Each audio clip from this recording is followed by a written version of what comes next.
반갑습니다.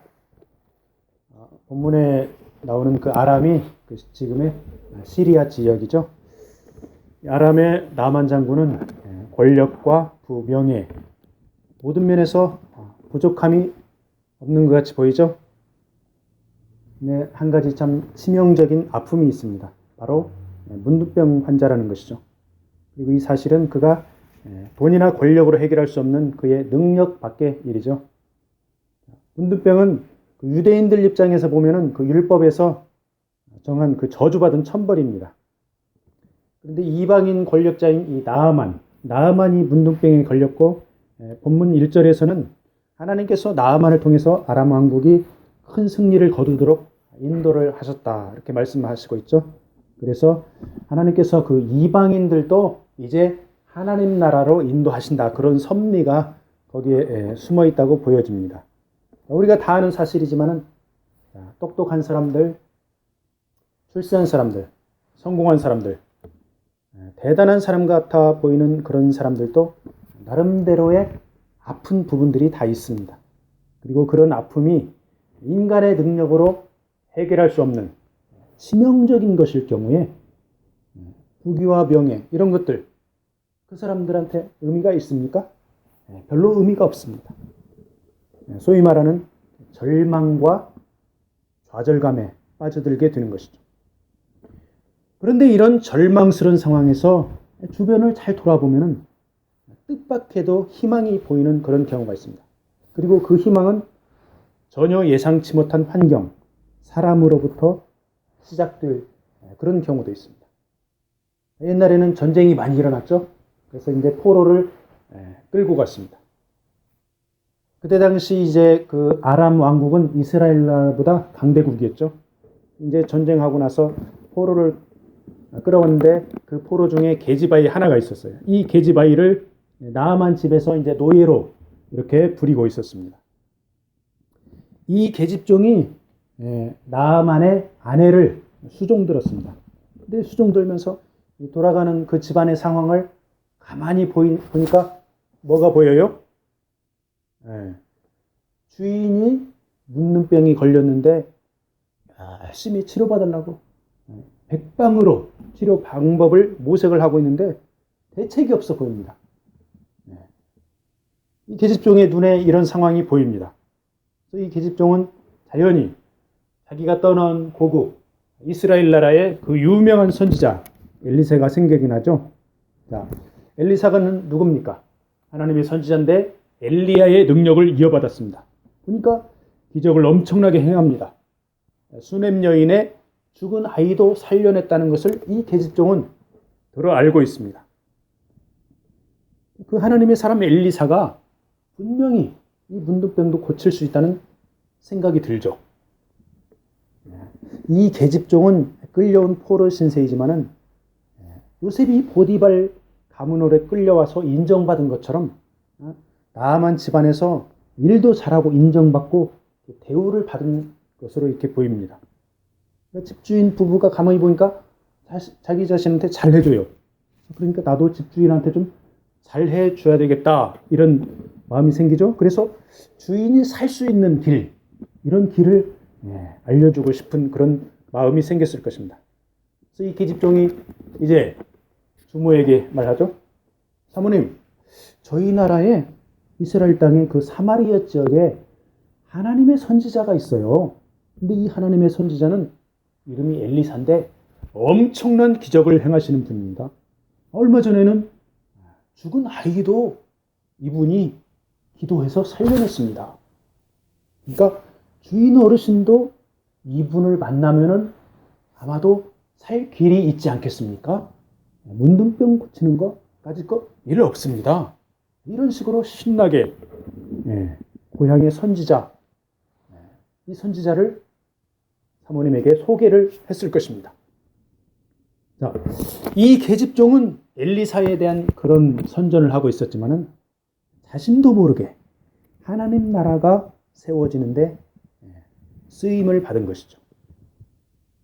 자, 하나님은 나아만 장군을 통해서 아람 왕국에 큰 승리를 주셨습니다. 그리고 또 다른 계획을 가지고 계셨습니다. 어떻게 보면은 이 나아만 장군이 도저히 어찌하지 못하는 이 문둥병이 바로 하나님의 섭리일 수가 있다는 것이죠. 자, 계집종의 소개로 나아만은 이스라엘 나라의 선지자, 이 선지자에 대해서 아주 비상한 관심을 갖게 됩니다. 사실 우리는 모르지만 주변에 이 나아만과 같은 절박한 상황에 처한 영혼들이 많이 있습니다. 그냥 내가 만난 주 예수 그리스도를 이 계집종처럼 자랑하고 선전하면은 비상한 관심을 보일 사람들이 우리 주변에 있다, 그 말씀이죠. 그런데 우리는 그런 사람들을 모르니까 만나게 해달라고 기도를 해야 되겠죠. 그리고 주어지는 그런 기회를 따라서 자연스럽게 내가 아는 그리스도를 전하면 될 줄로 믿습니다. 나아만이 계집종의 고향 선지자 엘리사에 대해서 한번 생각을 해봅니다. 저 계집종이 이야기한 그 이스라엘의 신 여호와 하나님을 섬기는 그 엘리사, 그 사람은 어떤 사람일까? 그 엘리사가 섬기는 하나님은 어떤 분일까? 그렇게 능력이 센 신인가? 우리 아람 나라의 폭풍의 신 림몬 신보다 더 위대한 신일까? 가만히 있자. 내가 저번에 전쟁에서 큰 승리를 거두었는데 그럼 그때 이스라엘의 신 여호와 하나님이 도와주었나? 나아만 장군의 심장 박동이 쿵쾅 엄청나게 빨라지기 시작합니다. 어서 가서 엘리사 선지자를 만나보고 싶다. 그래서 이 나아만 장군은 그 선지자가 나의 이 문둥병을 분명히 고쳐줄 수 있을 것이다. 그리고 나의 인생의 전환점이 있을 것이다. 이런 마음이 드는 것이죠. 그런데 이스라엘은 아람 왕국과는 다른 나라이죠. 그러니까 그냥 갈 수가 없습니다. 왕의 허락도 받아야 되고 다른 나라를 가는 절차도 밟아야 됩니다. 그래서 아람 왕을 만나가지고 왕이시여 내가 엘리사 선지자를 한번 만나보고 싶습니다. 그러니까 이 아람 왕이 즉석에서 예스를 합니다. 그래 나아만 장군, 이스라엘 왕에게 내가 편지를 써줄 테니까 금과 은과 선물도 줄 테니까 다녀오게. 그래서 선물을 챙겨줍니다. 편지도 써줍니다. 그 선물이 자그마치 금이 70kg, 은이 340kg, 모피코트 10벌. 이 금을 갖다가 거기 이제 6,000개라고 나오는데 6,003개. 최근에 시세로 계산을 해보니까 금값만 35억입니다.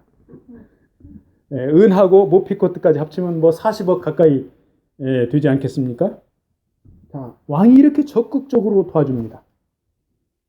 이 왕의 모습, 장군을 얼마나 신뢰합니까? 신뢰하니까 이렇게 적극적으로 도와주죠. 자, 아람 왕국의 림몬 신이나 다른 신을 통해서 벌써 별아 별짓을 다 해봤겠죠. 그 이제 문둥병을 고치려고.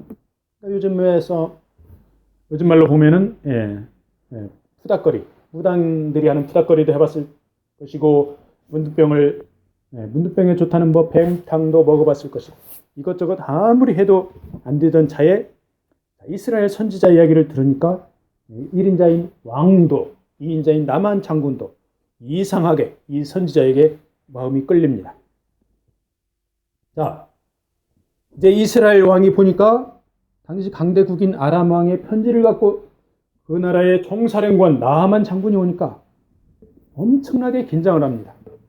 그리고 편지를 읽어봅니다. 근데 이 편지의 내용이 참 가관입니다. 문둥병을 고쳐내라. 이게 말이 됩니까? 이스라엘에서는 문둥병이 저주받은 천벌인데 이걸 어떻게 고쳐냅니까? 우리 이스라엘을 괴롭히려고 저 아람 왕국에서 분명히 뭔가 시비를 걸고 있구나. 이렇게 이스라엘 왕이 땅이 커져라 걱정을 하고 옷을 찢고 비통해합니다. 어떻게 하면 좋을까? 여러분 어떻게 해야 됩니까? 사실 이스라엘 왕국의 왕들은 하나님이 세운 왕들이죠.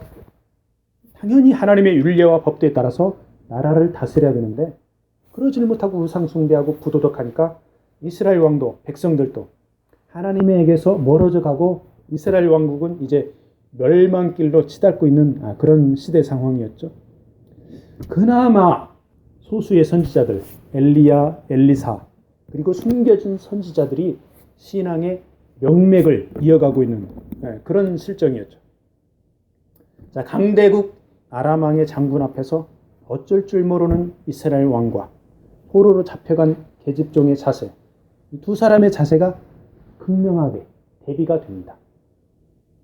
자, 이 노예는 낯선 땅 타국에서 노예 생활하면서 고생하는 계집종, 이 계집종은 하나님을 기억하고 있습니다. 하나님의 선지자를 기억하고 있습니다. 그런데 왕은 하나님을 멀리 떠나 비통해하고 안타까워하고만 있으니 참, 이 어떻게 된 일입니까? 자, 정치 지도자들, 이 지도자들이 갖출 덕목들이 여러 가지가 있죠. 근데 하나님의 백성들을 다스리는 이스라엘 왕은 첫 번째가 하나님을 경외하는 것입니다. 그리고 이 원리는 하나님을 섬기는 오늘 우리 시대에도 동일하게 적용이 됩니다. 지금 한국을 한번 보세요. 정치적으로, 외교적으로 굉장히 어려운 상황이죠. 이 어려운 상황 가운데 해결책은 오히려 단순할 수가 있습니다. 지도자들이 하나님을 경외해야 됩니다. 크리스찬들이 진리 가운데 믿음을 지켜야 됩니다. 그러면 하나님께서 새로운 도약의 길을 열어주십니다. 자, 엘리사 앞에 붙은 수식어가 본문에 보면은 뭡니까? 하나님의 사람입니다. 하나님의 사람 엘리사는 가난한 과부를 불쌍히 여겨 기름을 많아지게 하는 기적으로 그 과부 가정의 생활고를 덜어주죠. 이 가난한 사람뿐만 아니라 왕, 이스라엘 왕에게도 관심을 갖고 왕이 옷을 찢고 어쩔 줄 모른다는 것을 듣고 왕이시여 내가 해결해 주겠습니다. 그 사람을 나에게 보내주세요. 이렇게 왕에게도 가난한 사람에게도 골고루 관심을 가지고 있죠. 그래서 엘리사를 통해서 나타나는 하나님의 사람의 특징은 나라의 지도자는 물론이고 일반 서민들에게도 골고루 관심을 가져야 한다. 이거죠. 즉 하나님 나라의 전체 백성들에게 깊은 관심을 갖고 하나님 나라가 하나님의 섭리 가운데 통치되기를 바라는 것입니다. 오늘날 하나님의 사람이라는 목회자들이 과연 얼마만큼 지도자들과 백성들에게 관심을 가지고 있습니까? 목회자들마다 각자 다양한 방법으로 그 관심을 가지고 표현을 할 것입니다. 그런데 한 가지 분명한 것은 내 교회 조직이나 내 바운다리, 내 주변도 중요하지만 하나님의 사람은 지도자와 백성들을 관찰하고 그들의 고충, 그들의 애로사항을 보고 기도해주고 해결해줄 수 있는 것은 손을 뻗어서 해결을 해 주어야 됩니다. 문둥병 환자를 자기 자신에게로 보내라고 선포하는 이 엘리사는 또한 자, 본문 말씀에서 보니까 저가 이스라엘 중에 선지자가 있는 줄을 알리이다. 이렇게 외치죠. 뭡니까? 하나님의 선지자를 통해서 인간의 한계 상황을 극복하고 생사화복을 주관하시는 여호와 하나님의 영광을 나타내고자 하는 것이죠. 자, 나아만이 수행하는 일행과 선물을 잔뜩 싸 짊어지고 이제 엘리사 집으로 가죠. 그런데 어떻게 된 일인지 하나님의 선지자 엘리사는 콧배기도 안 보이고 사환을 통해서 메시지만 장군에게 전달을 해줍니다. 장군님, 오단강에 들어가서 7번 목욕을 하세요. 그러면 문둥병이 깨끗이 나을 것입니다. 자, 나아만 장군 입장에서 보니까 이스라엘 나라의 선지자라는 사람이 굽신거리고 환영도 해주고 다른 이방신들의 사제들처럼 아픈 데다가 손도 얹어주고 뭔가 종교적인 그런 신비한 행위들을 기대를 했을 것입니다. 근데 막상 와보니까 치료 방법이라는 것이 강물에 들어가서 씻으라. 전혀 신비하지가 않습니다. 자신이 기대했던 것하고는 아주 차이가 나는 것이죠. 우리나라 아랍 나라에도 보니까 강물은 있는데 엄청나게 화가 납니다. 자존심도 상하고 뭐 신비한 것도 하나도 없고. 우리가 참 주의할 게 나의 방식, 나의 생각, 하나님의 인도하심이 나의 방식과 다를 때 나의 방식을 내려놔야 되는데 나의 방식과 그런 고정관념에 사로잡힐 때 우리가 자신도 모르게 분노하고 화가 나고 자신도 모르게 자존심이 상할 수가 있죠. 그런데 이 수행원들이 장군에게 외칩니다. 장군님, 요단강에 들어가서 씻는 거 간단하지 않습니까? 그보다 더 힘든 일을 시켜도 치료받으려면 해야 되지 않겠습니까? 자, 노기를 거두시고 함께 가시죠. 자, 나아만 장군의 이 수행원들을 보니까 포로로 잡혀온 이 계집종에 이은 또 다른 하나님께서 예비한 천사들로 보입니다. 자, 수행원들이 자신이 모시는 장군이 자존심이 상한 것을 보고 같이 부하뇌동해가지고 같이 화를 내고 되돌아갔으면 이 장군은 치료를 받지 못했을 것입니다. 자, 대부분의 사람들의 삶이 어떤 삶입니까? 장군이나 왕 같은 삶입니까? 그렇지 않으면 여기에 나오는 이 수행원들이나 계집종처럼 평범한 삶입니까? 우리가 섬기는 주변 일문들, 특히 지도자들이 중대한 결정을 내리는 데 있어서 감정에 치우치면은 냉정하고 차분하게 권고를 해줘야 되죠. 교회 조직에서 보면은 총회장, 노회장, 당회장 이런 지도자들이 감정적으로 하나님의 뜻을 벗어나는 결정을 하는 것을 보면은 차분하게 브레이크를 걸어줘야 되죠. 그 지도자들에게 잘 보이려고 기분을 맞춰주면은 그래서 같이 경거망동을 하면은 함께 망하는 길로 가는 것이죠. 자, 나만 장군의 분노를 수행원들이 가라앉혀 줍니다. 그래서 이 장군은 하나님의 사람 엘리사의 말씀대로 요단강에 가서 7번 목욕하고 즉시로 문둥병에 치유함을 받습니다. 나아만 장군의 인격도 참 대단합니다. 바로 자기 자신의 정체성을 인식한 것이죠. 쉬운 말로 주제 파악을 한 것이죠. 환영을 못 받아서 자존심이 상했지만은 수행원들 말을 듣는 즉시로 나는 불치병이 걸린 사람이지. 내가 지금 자존심을 내세우고 있을 때가 아니지. 내가 이대로 돌아가면 끝장이다. 그래, 나는 순종해야 돼. 이런 각오로 강물에 들어가서 목욕을 했을 것입니다. 분노한 감정을 절제하고 즉시로 돌이켜서 순종하는 이 모습 얼마나 멋있습니까? 나아만 장군이 치유받고 나서 여호와 하나님을 믿는 신앙 고백을 합니다. 15절에 보니까 내가 이제 이스라엘 위에서는 온 천하에 신이 없는 줄을 아나이다. 이렇게 고백을 하죠. 여호와 하나님만이 유일한 참신이라는 것을 자신의 체험에 근거해서 선포한 것입니다. 엘리사의 하나님, 나아만을 치료하신 하나님이 오늘 동일하게 우리가 믿는 하나님이십니다. 나아만 장군은 신앙 고백을 하는 한편 가져온 선물을 엘리사에게 선사를 하죠. 금 70kg, 은 370kg, 모피 코트 10벌.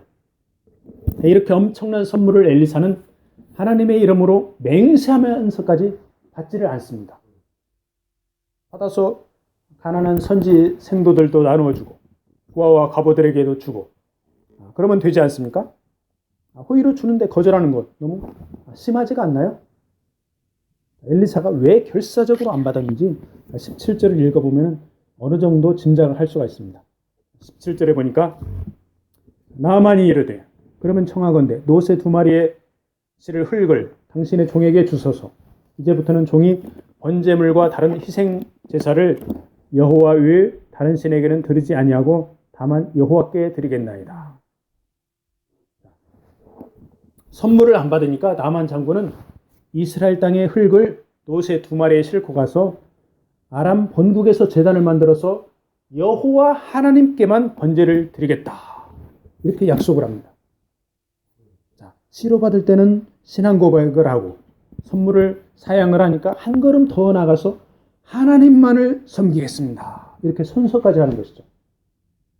자, 엘리사는 선물을 사양을 하니까 나아만 장군의 신실한 믿음을 얻은 것이죠. 그래서 하나님의 사람이 또 다른 특징은 물질보다도 사람을 더 소중하게 여긴다는 것이죠. 한 영혼을 얻었을 때 그 영혼의 성장을 위해서 최우선적으로 믿음을 세우는 길을 선택한다는 것이죠. 엘리사가 이 선물을 받았다면 나아만은 치료에 대한 적당한 담례를 했다고 생각했을 것입니다. 그래서 본국에 가서 얼마 안 있다가 믿음이 식어졌을 것입니다. 이스라엘 땅의 흙을 퍼 가져가서 본국에서 단을 쌓고 여호와 하나님만 섬긴다는 더 큰 믿음의 길까지 나갔죠. 그런데 선물을 만약에 받았다. 그러면 이런 큰 믿음으로 나아가기가 어려웠다. 그런 말씀이죠. 그래서 여러분과 저도 물질보다 한 영혼을 더 소중히 여기는, 그래서 믿음이 세워지는데 도움이 되는 그런 하나님의 사람이 되기를 바랍니다. 자, 이렇게 아름다운 일이 발생했는데 갑자기 엉뚱한 사건이 터지죠. 하나님의 사람의 사환 게하시가 본국으로 돌아가는 나아만 장군 일행을 쫓아가서 은 2달란트 68kg를 그리고 모피코트 2벌을 받아오는 그런 챙기는 장면이 나옵니다. 그리고 그 과정에서 나아만과 엘리사에게 거짓말을 하죠. 게하시는 엘리사의 사환으로 옆에서 수종을 들면서 하나님의 사람이 행하는 온갖 기적을 목도했습니다. 과부집에 기름이 많아지는 것도 보고 수넴 여인의 아들이 죽었다가 살아나는 그런 것도 봤습니다. 그런 과정에서 예물을 받는 것도 보고 아마 게하시도 그런 혜택을 좀 누렸을 것입니다. 그래서 게하시 입장에서 보면은 기적은 당연히 일어나는 것입니다. 왜? 하나님의 선지자 엘리사니까. 기적은 다른 사람의 옆 사람의 이야기입니다. 그리고 게하시 때는 원하는 건 뭡니까? 뭔가 실제적으로 내 손에 들어오는 것이 있어야 된다. 바로 종교적인 형식, 고정관념, 이런 거에 게하시는 사로잡혀 있었던 것이죠. 외국의 군대 장관이어서 문둥병을 치유받고 다 합쳐서 40억 가량의 안팎의 그런 선물을 싸들고 왔는데 그냥 돌려보냅니다. 게하시는 아무리 생각해도 주인 엘리사가 잘못하는 것 같습니다. 저 금과 은을 받아서 가난한 과부들, 고아들, 선지 생도들 많은 사람들에게 나누어 줄 수도 있고 그리고 나도 좀 챙길 수 있을 것인데 게하시는 그런 생각을 하죠.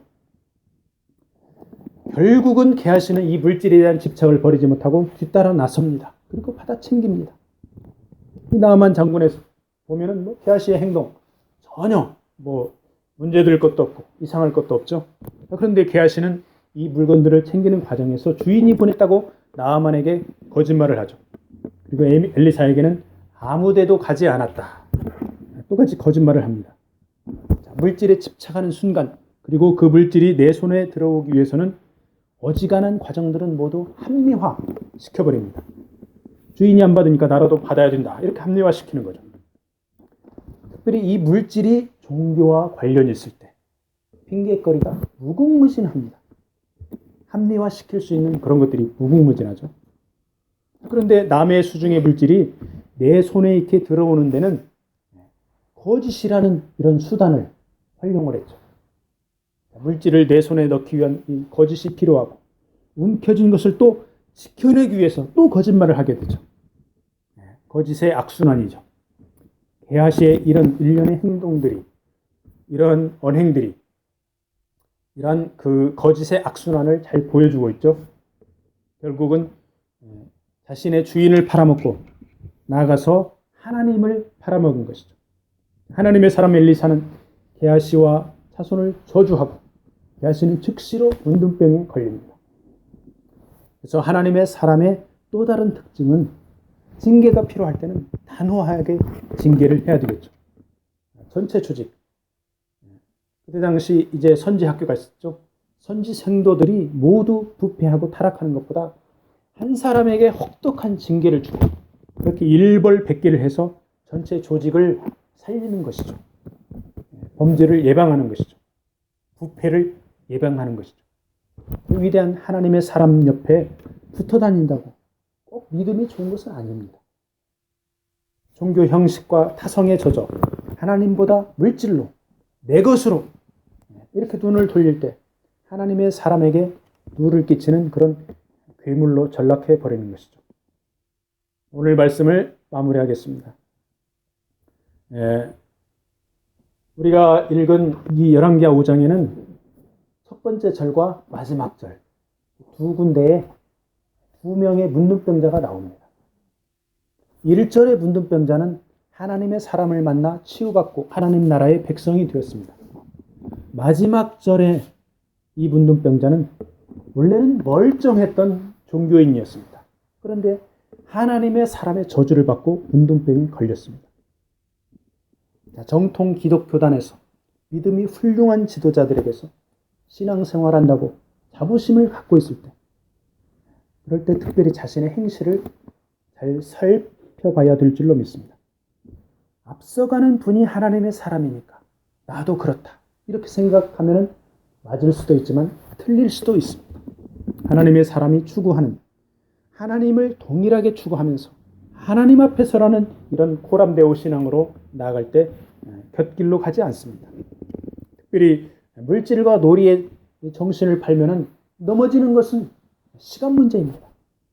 엘리사처럼 위대한 하나님의 사람이 되기를 원합니까? 먼저 나만 같이 자존심을 내려놓고 순종하기를 바랍니다. 하나님의 사람은 엘리사처럼 기적을 행하기도 하지만 이 포로 계집종처럼 자신이 알고 있는 주 예수 그리스도를 자연스럽게 소개하면서 다닙니다. 이번 한 주간도 이렇게 주님과 동행하는 복된 한 주가 되기를 축복합니다. 아멘.